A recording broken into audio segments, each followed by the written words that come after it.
jumping out to the D&M Leasing Hotline. Longtime Cowboys scribe, one of the best in the biz when it comes to just talking all things pigskin. Mr. Hill, how are you on a Thursday night, and who do you like in tonight's matchup? I'm well, I like Green Bay at home, of course. It's going to be a good game. We're going to see what Micah does against Jaden Daniels, but I like Green Bay at home. But it's going to be a good matchup.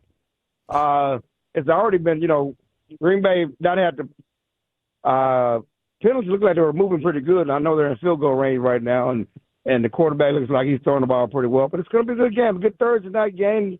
Have some fun and watch. Clarence, what did you take from Micah's first game as a Packers in comparison to how the Dallas Cowboys got after the quarterback in the pass rushing category? Well, they missed Micah. There's no question about that. And Micah, can rush the quarterback, and it's not just him, but you see what they did when he was on the field, and in the way they rushed the quarterback when he was on the field as a team, they did well rushing the quarterback, and so he has that type of impact. Certainly, you like the Cowboys' young guys. I really would have liked for them to go to sign Clowney, because you like the young guys, but let's add to that. With a veteran guy that's a good run stopper. I tweeted earlier, if the Cowboys really believed that they were going to get rid of Micah Parsons way back in January when they signed Brian Schottenheimer, there's no way they let DeMarcus Lawrence go, right? Yeah. You don't let both of them go if you're really trying to win now. So DeMarcus Lawrence, even with those young guys, would look good, in this pass rush. But, the Cowboys had some decent numbers rushing the passer, but that, to me, was more about Jalen Hurts holding the ball than them really getting after the quarterback. So definitely something to be said for that when you look at those percentages that they released this past week. That said, you mentioned, and of course the news today, Jadeveon Clowney left. And from what Brian Broaddus told us during G-Bag was that was Jadeveon's decision, right? That he wanted to look around. Are you kind of hearing the same thing as to and what is the deal with Jadeveon? It was interesting. First of all, Jadeveon don't sign for peanuts, okay? If you look at his contract, he had a 2-year, $20 million deal last year with Carolina, even at the age of 31. Yeah. He took on $12 million in 1 year. He's not signing for the minimum, and so, the Cowboys may want to sign him, but what they want to sign him for? Secondly, it was interesting to me, if you listen to not Mike McCarthy, but Brian Schottenheimer's comments when we asked him about Clowney, it looked like he was doing Clowney a favor. He kept talking about their relationship and how Clowney missed the game, and he was, wanted to, do something, in the game. And it looked like Clowney was using the Cowboys to drum up a market. Mm-hmm. So let me talk to the Cowboys. Let that team know that other teams are interested in me. And so now, and he mentioned specifically that Clowney was a free agent, and so he has options to sign with other teams. I think that was more about, in the end, Clowney trying to gauge the market, drum up a market, and see what he has. Clarence Hill joining us here on the Fanter Dark, talking all things Dallas Cowboys. Clarence, when it comes to Deron Bland, we got the injury news not too long ago that it does not look good with the foot, that he might be out for a little bit of time. What are you hearing as far as maybe a timetable or when you think we may expect him, and what are his replacements looking like in Sunday's game? Yeah, it's at least 2 weeks right now. And, again, the good news is it's not the same foot as it was a year ago. But he missed 10 games with a fractured foot a year ago. It was the left foot. This time it was the right foot. But it's not a good sign, and it's kind of ironical that Jerry used, when he was negotiating with Micah Parsons, that you don't want to pay these guys because I always get hurt. And he just paid Bland, and now Bland's hurt. And that's part of the game. That's why it was never a legitimate reason, never an excuse. It's an NFL game. It's a violent game. People get hurt. That's part of the game. That's why players need and should fight for guaranteed contracts, because that's all part of the business. But as far as this game Sunday, Diggs is not ready for a full load. So it's an acute situation for the Cowboys. Diggs had 27 snaps last week. He admittedly said he's not ready for a full load. He just said, I probably could get a few more snaps. But, we talked to him yesterday. He wasn't trying to play the full game outside. So, and the thing about it is Diggs is more of an outside, and Bland was the slot guy on passing downs. Who you going to put in the slot? You're going to have some inexperienced guys. Maybe it's Reddy. The guy they signed, right after the final cuts, and we'll see there. But it's going to be interesting to see how it works out. That's a weak point for the Cowboys going against the Giants offense what the best part of the offense is throwing the ball down the field to neighbors. The good news is the Cowboys play a lot of zone, and hopefully they'll play a lot of zone and keep everything in front of them. But that's, really the game within the game on Sunday. Clarence Hill, All City Dallas, DLLS, joining us here, talking all things Dallas Cowboys. Jaden Blue, inactive, kind of a surprise. I mean, Mozzie Smith, I don't know that anybody really was all that overwhelmed by that. But then, of course, now we're hearing that those two might be inactive again this week. And when Schottenheimer comes out and says, well, he needs to be more consistent, how much do we need to read into, is Jaden Blue, is it a playbook issue? Is it a effort? Like, what are we reading with the guy that could be the one home run hitter you have in that backfield? Yeah, so I don't think it was a surprise. Okay. Listen, we were at camp. We watched camp. He missed a lot of camp with injuries, right? Missed a lot of preseason game with injuries. And there's nothing that he did when he was in the game that jumped off the page and said, we have to have him on the field. Our surprise, our hope was based on what we saw from the draft and his draft position and what we saw at Texas. Well, there's nothing that we've seen since he's been there that said, we got to have that guy on the field. It's all about the potential of what he thinks he can be because of what he did at Texas, because of where he was drafted. So, young back, rookie back, we talked about going into camp.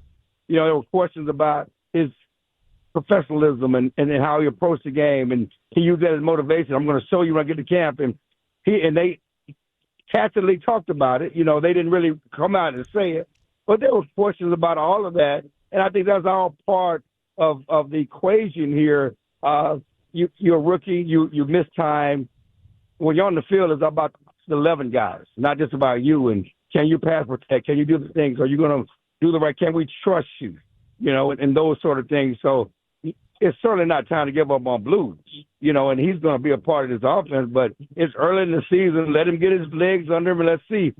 As far as Mozzie, who's surprised? The reason why you get Clowney Clark is because Mozzie was a disappointment. You was the first-round pick to fix the run, and now you're trading Micah Parsons, and what you highlight is a guy that can fix the run.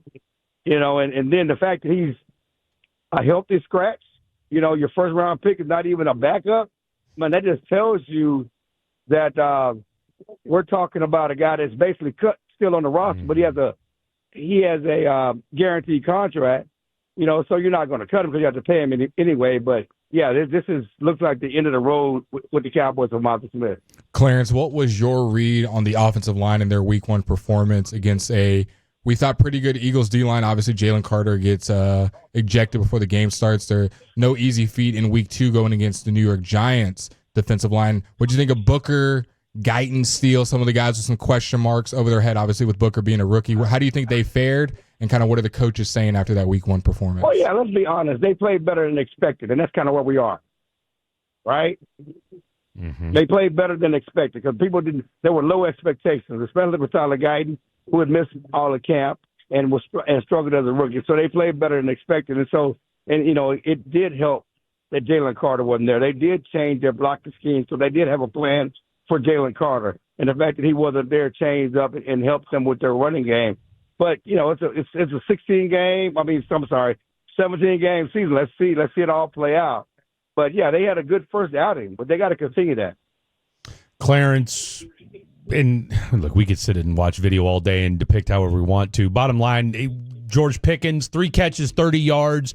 What are you hearing from Coach, and what are you seeing as far as, is he going to be a bigger part of the game plan on Sunday?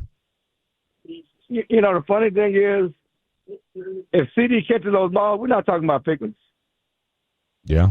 Right? Well, maybe just the fact he only had 3 catches, 30 yards as far. Okay, maybe not like in a bad way, but just. How many did we expect him to have, though?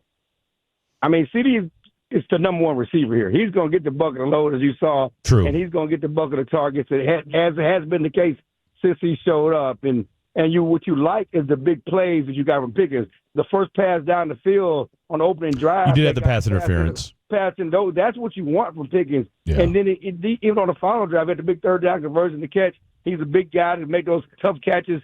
If CD catches the ball, it's a good start for the team. And I think that the passes are going to come from Pickens. They're going to get him more balls and more targets. But you look at how the Eagles played them, you have to take advantage of the matchups, and CD was open. Yeah, he was.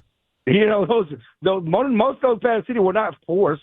They were open. And no, they absolutely were. Yeah, so they were open. And so, it's hard to if he catches the ball and Ferguson catches the touchdown as he should have caught. Yeah. You can't be mad at the pass distribution. And Pickens is not mad at the pass distribution. He wants to win.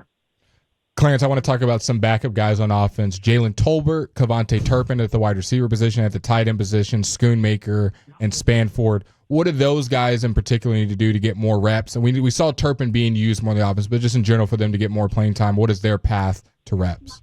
Well, I mean, Turpin is going to be the inside guy. When you got the two big guys on the outside, he's going to got to work the middle of the field. CD talked about that today, how tough they're going to be. And when everything gets opened up and they talked about how the coverage was being rolled and how the Eagles changed their coverages about the two guys on the outside, that's only going to open things up for Turpin and Ferguson in the middle. And that's what you want. I don't think they need to do anything else but continue playing. Okay. That's certainly going to happen. And we're not going to worry about Schoonmaker targets. I mean, when the tight end gets targets, it's going to be about Ferguson.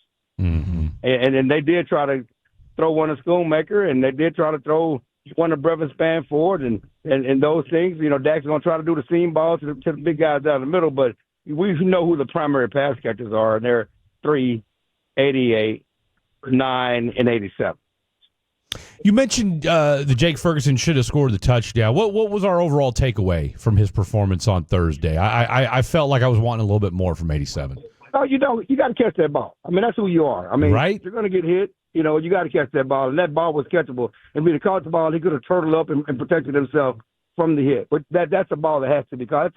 That's not a tough catch. That's a ball, a tight end, NFL tight end, somebody who just got paid like Ferguson, who has made the Pro Bowl and we think can be one of the next great tight ends in the game. You have to catch that ball.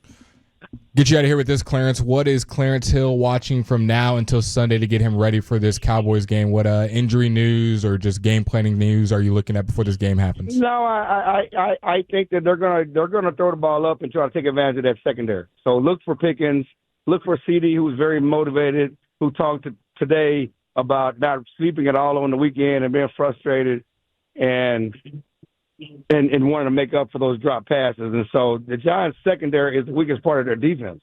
Mm-hmm. And so look for the Cowboys. There are going to be shots there to take and shots there to make. And look for the Cowboys to take advantage of that.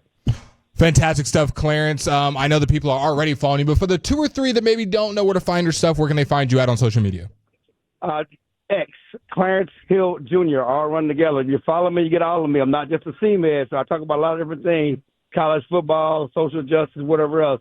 Follow me, get all of me. Certainly, I'm on Twitter. I'm on Facebook at Clarence E. Hill Jr. Yes, I have a Twitter account. IG at Chill NFL, and certainly at All City DLLS. Clarence, real quick, we'd be remiss, and our teammate Brian Broaddus said, ask our boy Chill his thoughts on Arch after 2 weeks. The funny thing about Arch, and I appreciate that, I think it's been a disappointment. It's been a decided disappointment for a guy who's not a true freshman, for a guy who's been on the roster for 2 years, a guy who's cooked the right way. You're sitting behind a starter to learn. You're at Manning. You've been taught. You've been groomed. You got the legacy. The first family of football. To come out there and be nervous, you dirt your first ball against Ohio State, that's a disappointment. Okay? And the so-called grimace controversy or the injury controversy, and people are getting mad, and people are asking if he hurt. Well, people are actually trying to give him an out. Yeah. It's like he must be hurt, right? Yeah, you're hoping so with the way he's throwing the football. The way you're throwing the football, you must be hurt because this is not the Arch. We've been sold and we're told that was the next great quarterback, and so we don't believe it's an ability issue. We don't believe it's a potential issue. It must be an injury issue. So people are trying to give him an out, and you're saying, no, he's not hurt. That's who he is. And if that's who he is, that's a disappointment. Let's be honest about that. Yeah. It's not about being nervous. It's dirting balls. You don't throw the ball in the ground. No, not especially with the way, again, you had 2 years to sit, right? I mean, most guys get a year, 2, 3, and you got, like I said, you got all the pedigree in the world. Come and play and be more productive and more calm and not have those issues, and it's not about reading defense. Some people talk about the great defenses that Ohio State employed. That dude got ran out the NFL. Oh, your boy Patricia? Absolutely. Yeah, that dude wasn't no great defense coordinator. He got run out in the NFL, and I tell you, our boy at TCU had no problem with Bill Belichick's schemes. Well, there's something to be said for Bill that. Belichick is a much better coordinator and coach than Patricia. So let's not do the excuses. And everybody keeps trying to make excuses. He had a bad start, and he can be better. He was better last year. So that's what the disappointment is. Never a dull moment with the one, the only Clarence Hill. Enjoy the football tonight, and we'll see you on Sunday at the game, my friend. All right, thank you, guys.